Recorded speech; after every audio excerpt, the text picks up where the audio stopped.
Here in this room, the sacred space is created to allow the opening of the heart. Everyone is welcome, no matter where they are on their spiritual journey. Today we celebrate oneness in thought, in word, and in action.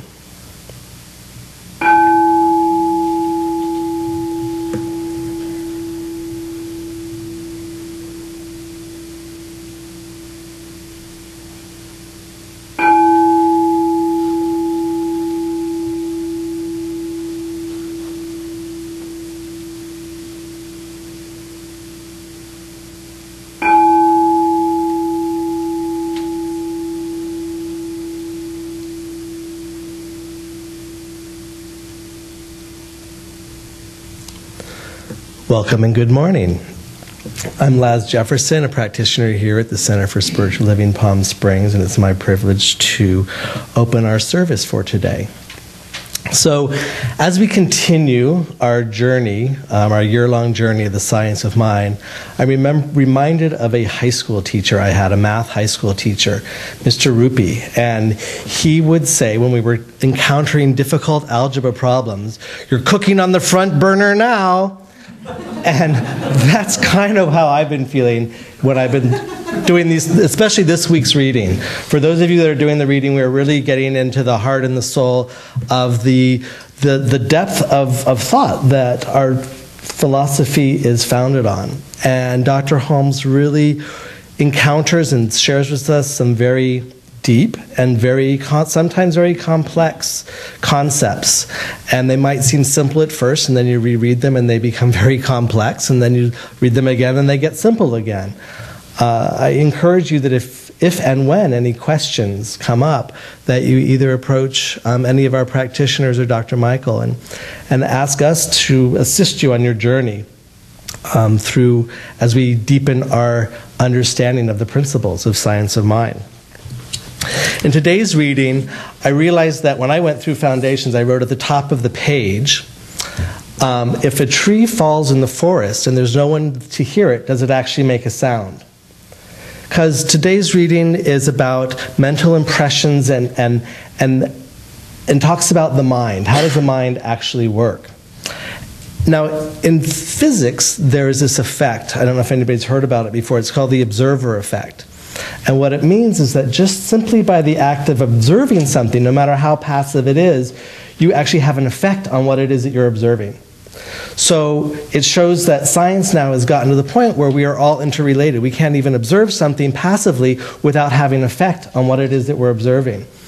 Now that's modern day physics, and Dr. Holmes was an earlier precursor as a metaphysician, and this is what he says in the textbook, that no object can appear to exist in the world, in the objective world, unless there is first a subjective world to perceive the object. Yes, That's one of those complex, simple, what the heck does that mean? Let me read it one more time for you. Because we'll be taking this into prayer, into meditation during our prayer. No object can appear to exist in the objective world unless there is first a subjective world to perceive the object.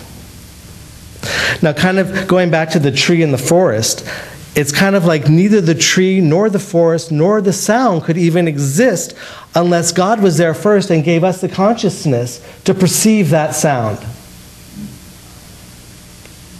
So I'm eager to hear what Dr. Michael is going to say on this subject today. Because I need some clarification, please. So with that, let's go into our opening prayer and meditation.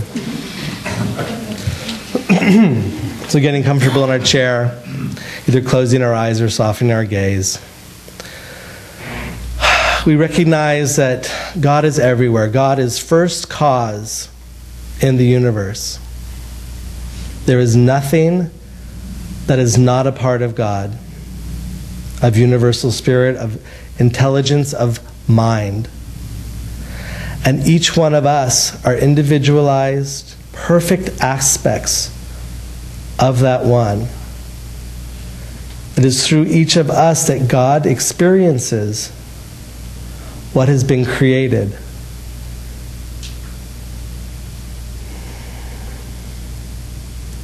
It's in that place of recognition of my unification with the One that I, Laz, now speak my word for today's service, knowing that each of our attendees are eager, with open hearts, to understand not only the greater questions of the world and life, but their own personal questions. That Dr. Michael is divinely inspired through his words to assist us each on that journey. That Joel, through his music, is a part of that opening of our hearts. That all the volunteers and staff that keep this service running so seamlessly are directed by that infinite mind. And let's now quiet our mind even more and take into contemplation and consideration, what does it mean to exist for each of us? Where do our thoughts come from? And why do we have them?